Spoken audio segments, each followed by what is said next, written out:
Me Sunita Burkul cooking with Sunita Burkul आपल्या YouTube channel तुम्हा सगळ्यांचं खूप खूप स्वागत आहे। आता अधिक मास जवळच आलेला आहे। अधिक मास मध्ये आपण वेगवेगळे पदार्थ करत असतो, जसे जावई वगैरे येतात त्यांच्यासाठी। तर आज आपण आहे ना मस्त असे खुसखुशीत करंजी करतोय। चला तर मग रेसिपीला सुरुवात करू। हे बघा, इथं आता मी ना कढई ठेवलेली तापायला। 2 चमचे आहेत ना तूप टाकते मी।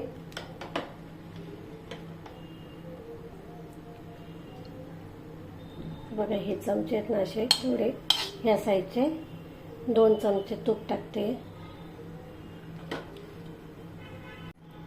त्याच्यामध्ये आपल्याला रवा टाकायचा आहे। मी ते 1 वाटी रवा घेतलेला आहे। बघा, एवढी या साईजची वाटी आहे। आता छान मस्त असा लालसर भाजून घ्यायचा आहे। जास्त पण नाही भाजायचा आणि कच्चा पण नाही ठेवायचा आपल्याला। रवा आहे ना छान भाजला गेलेला आहे। आता इथे गॅस बंद करते मी आणि ना एका याच्यात काढून घेते ताटामध्ये, म्हणजे थंड पण होतो।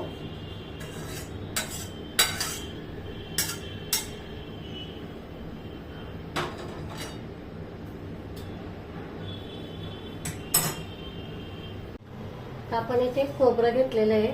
मी इथे 1 वाटी खोबरं घेतलेलं आहे। ते पण आहे ना छान असं भाजून घ्यायचं आपल्याला। हे बघा, लगेच भाजलं जातं। आता हे काढून घेऊ आपण। रवा भाजला आहे ना त्याच्यातच काढून घ्यायचं आहे। बघा, आता इथे मी 1 चमचा तूप टाकलेलं आहे। इथे काही काजू बदामचे काप करून घेतले आहेत मी, ते टाकून घ्यायचे। ते पण छान लालसर होतं भाजून घ्यायचं आहे। छान चव येते म्हणून मी इथे टाकलेले ते। आता याच बरोबर हे थोडे साईडला करून ते आपण आणि किशमिश टाकते मी।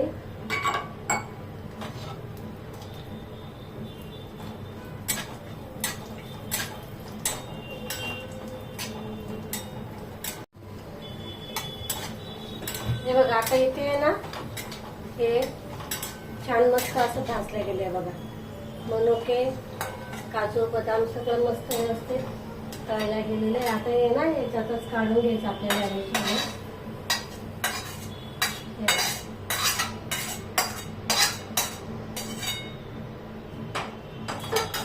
आता हे सगळं थंड होऊ देऊ आपण, मग गूळ त्याच्यामध्ये ऍड करू। हे बघा, आता इथे आहे ना इलायची घेतलेली आहे मी। फ्रेश इलायची असते ना ती काढून घ्यायची, त्याचा सुगंध मस्त येतो। आणि इथे अर्धा वाटीला थोडासा गूळ घेतलेला आहे मी।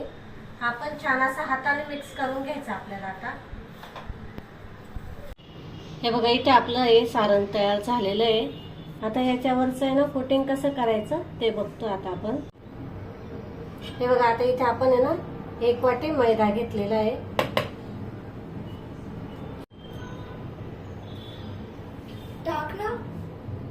आपण इथे आहे ना रवा टाकते मी।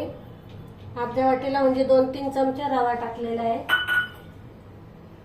थोडंसं मीठ टाकायचं चवीनुसार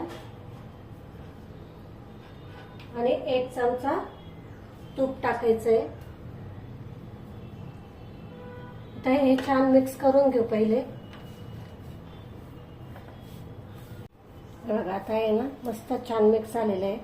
हे बघा, असं दाबून बघायचं, मस्त असा गोळा बनतो। मग हे बघा असं।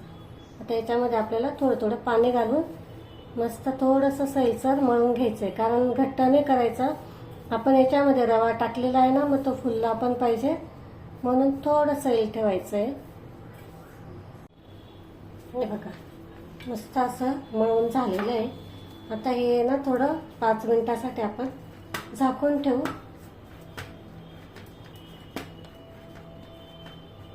झाकून ठेवतात हे 5 मिनिटासाठी। हे बघा, पीठ आहे ना छान मळलं गेलेलं आहे।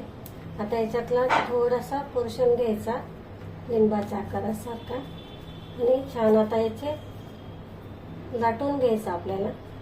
थोडं तुम्ही पीठ पण लावू शकता, या नाही लावलं तरी चालतं। मी इथे लाटून दाखवते तुम्हाला। हे बघा, लाटले गेले छान। आता इथे माझ्याकडे हा साचा आहे, त्याच्यामध्ये टाकून घेते मी असं। आणि आपण हे जे सारण करून घेतलेलं आहे हे तुम्ही तुमच्या आवडीनुसार भरा, किती भरायचं ते, पण जास्तही भरू नका, म्हणजे मग काय होतं की ते करंजी ना फुटण्याची शक्यता असते.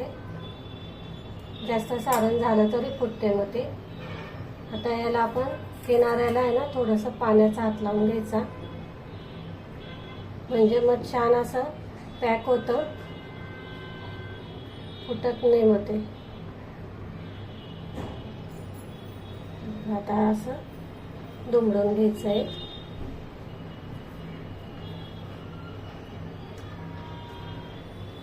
आणि असं प्रेस करायचं. हे बघा, या पद्धतीने आता मी ना सगळ्या करून घेते. मग हे बघा, मी ना करून घेतल्या, अशा झाकून ठेवल्या होत्या, म्हणजे काय होतं ज्यावेळेस आपण करू ना तर ते पापडी येऊन ते फुटणार नाही. मग आता इथे तेल आहे ना छान गरम झालेलं आहे. आता असं जेवढ्या मावतील ना तेवढ्या टाकून घ्यायच्या आहे.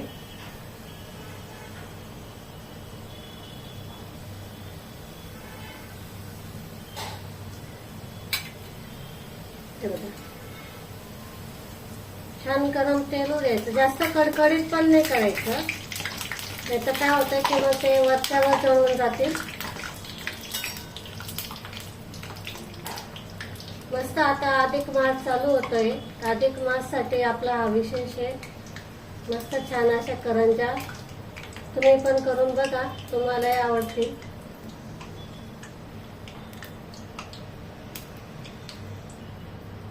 हे बघा, मस्त झालंय बघा, कलर आणि आकार वगैरे एकदम भारी आलेला आहे. आता मी इथे पेपरवर काढून घेते. अशाच आता सगळ्या ना तळून घेते.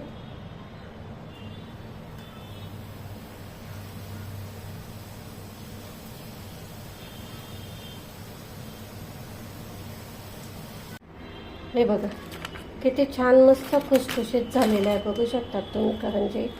हे बघा, मस्त झालेलं आहे, अजिबात तेलकट वगैरे नाही. तुम्ही हे ना हवाबंद डब्यामध्ये भरून ठेवू शकतात पाहिजे तेव्हा, आणि सारण पण आहे ना छान टिकतं. तुम्हाला पाहिजे तेव्हा तुम्ही गरम गरम करून खाऊ शकतात. बघा, इथे मस्त छान अशी आपली करंजी बनवून तयार झालेली आहे, बघू शकता. मस्त झाली, तेलकट अजिबात नाही झालेली आहे.